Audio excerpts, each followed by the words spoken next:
분양자, 즉 시행사가 자신과 친분이 있는 자를 대표이사로 세워 관리회사로 지정하고 이를 통하여 계속해서 수익을 얻으려는 불법적인 시도를 하는 경우도 있습니다.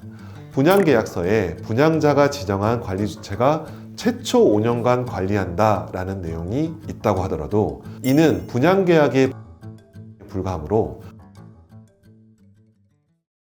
안녕하세요. 저는 법무법인 해마루 변호사 김선욱이라고 합니다. 지난번 영상에서 집합건물법에 따른 집합건물에서 발생할 수 있는 몇몇 사례를 질문과 답변 형태로 살펴보았는데요. 최근에는 집합건물의 관리와 관련해서 소위 관리단 분쟁을 겪으시는 경우가 매우 많고, 저 또한 몇몇 집합건물의 관리단 분쟁에 개입해서 소송, 가처분, 형사고소 등 각종 법률 분쟁을 실제로 수행하기도 하였습니다. 집합건물을 소유하는 각 구분 소유자들은 고가의 자산으로서 집합건물을 보유하시는 것이기 때문에 자산 가치를 지키기 위해서라도 관리단 분쟁에 대해서는 남의 일 구경하듯이 보시면 안 되고 반드시 관심을 가지셔야 하는데요. 오늘은 집합건물에서 자주 발생하는 관리단 분쟁 사례를 질문과 답변 형식으로 설명드리겠습니다.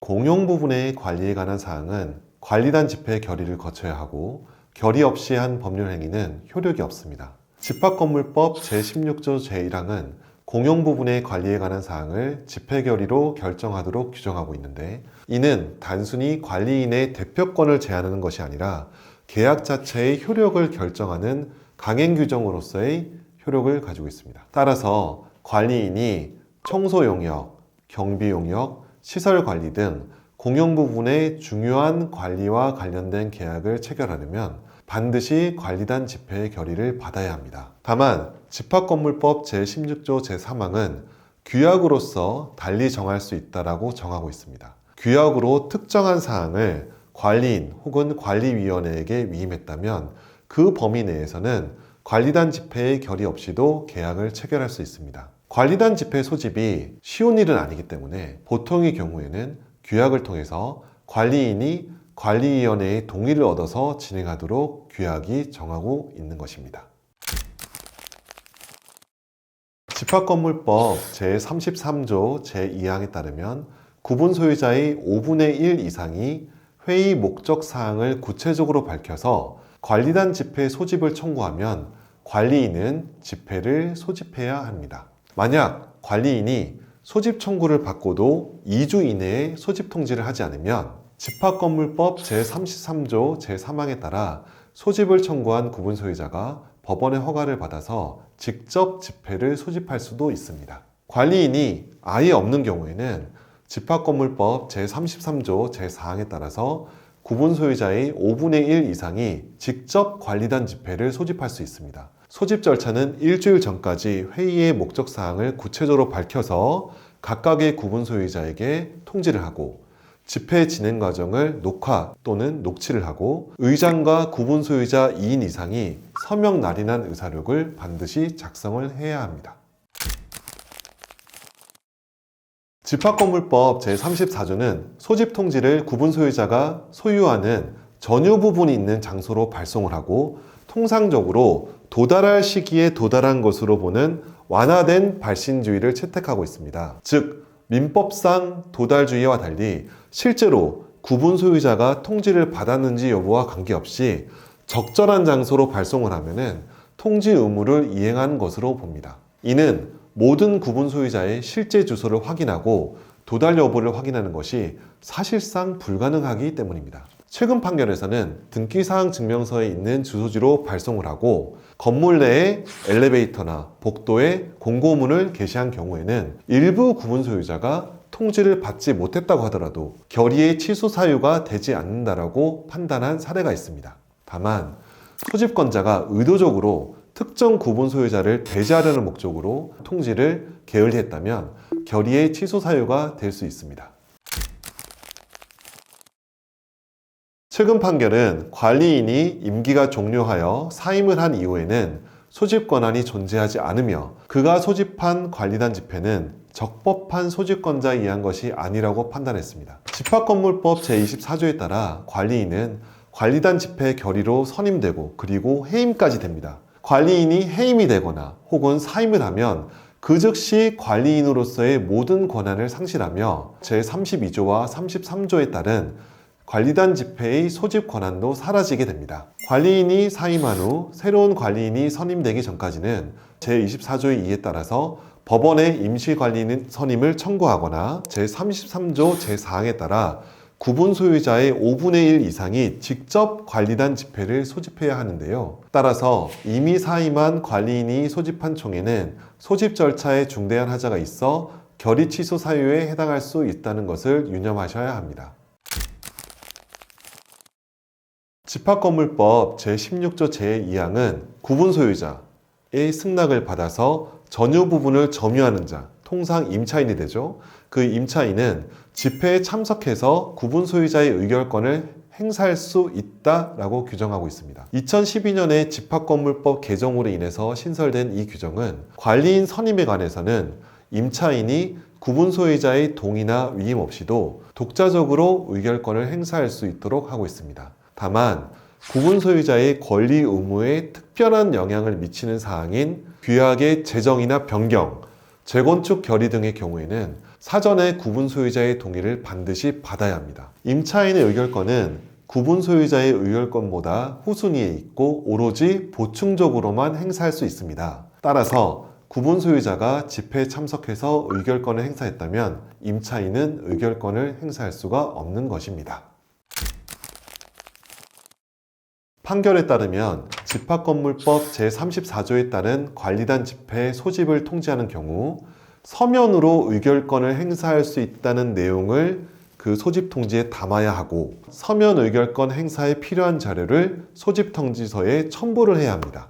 그리고 이를 위반하면 결의 취소 사유가 됩니다. 집합건물법 제38조는 구분 소유자가 서면으로 의결권을 행사할 수 있도록 규정하는데 이는 구분 소유자들이 집회에 참석하지 않고도 중요 사항의 결의에 참여할 수 있도록 하기 위한 것입니다. 따라서 소집 통지 시에는 회의의 목적 사항뿐만 아니라 서면 의결권의 행사 방법, 서면 의결권의 양식, 서면 의결서의 제출 기한 및 방법에 대해서 명확히 안내를 해줘야 하는 것입니다.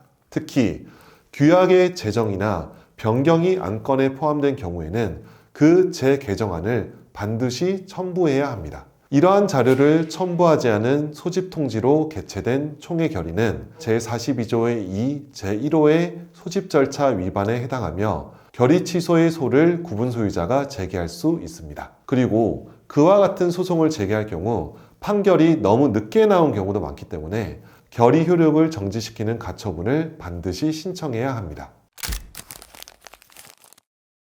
집합건물법 제9조의 3은 분양자, 즉 건물을 만들어 구분 소유자들에게 분양한 자가 관리인이 사무를 개시할 때까지 선량한 관리자의 주의 의무로 건물을 관리해야 한다고 규정합니다. 보통 분양자는 시행사라고도 하는데요. 관리단이 관리를 개시를 하면은 분양자는 그때 관리 권한을 상실하게 되는 것이 원칙입니다. 대법원 판결에 따르면 관리단이 관리단 집회를 개최해서 관리인을 선임하고 관리를 개시하면 분양자의 관리 권한이 종료된다고 명확히 하였습니다.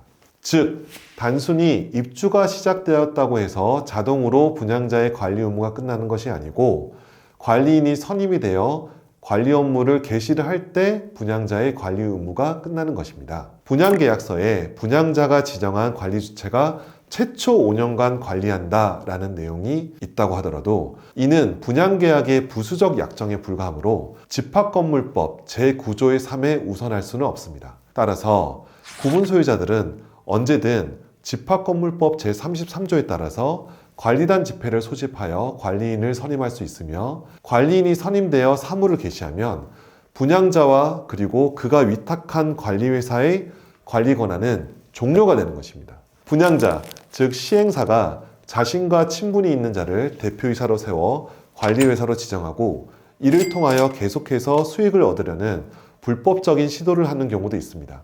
이를 막기 위해서 구분 소유자들이 자율적으로 뜻을 모아 관리단 집회를 개최해서 신속히 관리규약을 제정하고 관리인 선출을 하셔야 합니다.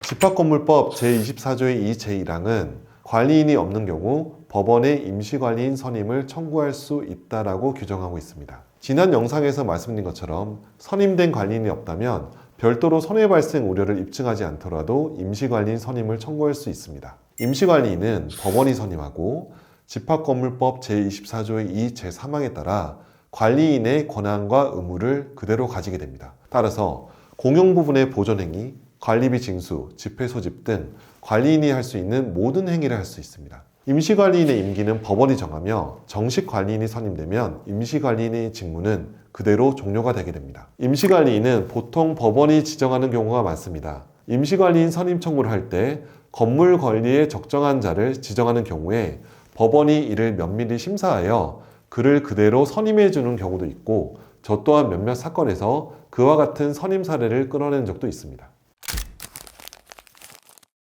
관리인은 구분 소유자들이 선출한 집합 건물의 대표입니다. 따라서 관리단 집회 결의로 선임되거나 해임되며 구분 소유자 과반수 및 의결권 과반수의 찬성으로 언제든지 해임을 시킬 수 있습니다. 하지만 그와 같은 결의 요건을 갖추는 것이 어려운 경우가 있습니다. 이 경우 특정 구분 소유자가 법원에 해임 청구를 할 수 있는데요. 이때 법원은 법령이나 관리단 규약에 반하는 행위를 하거나 관리비를 횡령하는 등 중대한 비위 행위를 하거나 구분 소유자들에게 큰 재산상 손해를 입히는 등 신뢰관계를 현저히 훼손해서 더 이상 직무 수행에 적합하지 않는다고 판단하는 경우 관리인 해임을 법원의 판결로 할 수 있습니다. 이 경우 관리인 해임 판결까지 상당히 오랜 기간이 소요되기 때문에 관리인 해임 청구와 더불어 관리인 직무 집행 정지 그리고 관리인의 업무를 대신해야 되는 직무대행을 선임해달라는 가처분 신청을 반드시 하셔야 합니다. 오늘은 집합건물법의 관리단 분쟁과 관련한 몇몇 사례를 Q&A 형식으로 설명드렸습니다. 종전에 말씀드린 것처럼 집합건물의 특정 호수를 분양을 받아 그 소유자가 되었다면 주인의식을 가지고 집합건물의 운영이 제대로 되고 있는지를 꼼꼼하게 체크하셔야 하며 그렇지 않으면 여러분들의 소중한 재산이 제대로 관리받지 못해서 경제적으로도 큰 손해를 입을 수 있다는 것을 반드시 유념하셔야 합니다. 저는 현재도 복수의 집합건물의 법률 자문을 맡고 있고 관리단 분쟁과 관련하여서도 민사소송, 가처분, 형사소송 등을 다수 수행했고 좋은 결과를 이끌어낸 적이 있습니다. 혹시 시청자 중에 집합건물 분쟁과 관련해서 변호사를 찾고 계신다면 제가 쌓은 많은 경험을 통해서 큰 도움을 드릴 수 있다고 자신하고 있습니다. 긴 영상 시청해 주셔서 정말 감사합니다. 다음 영상에서 또 찾아뵙겠습니다.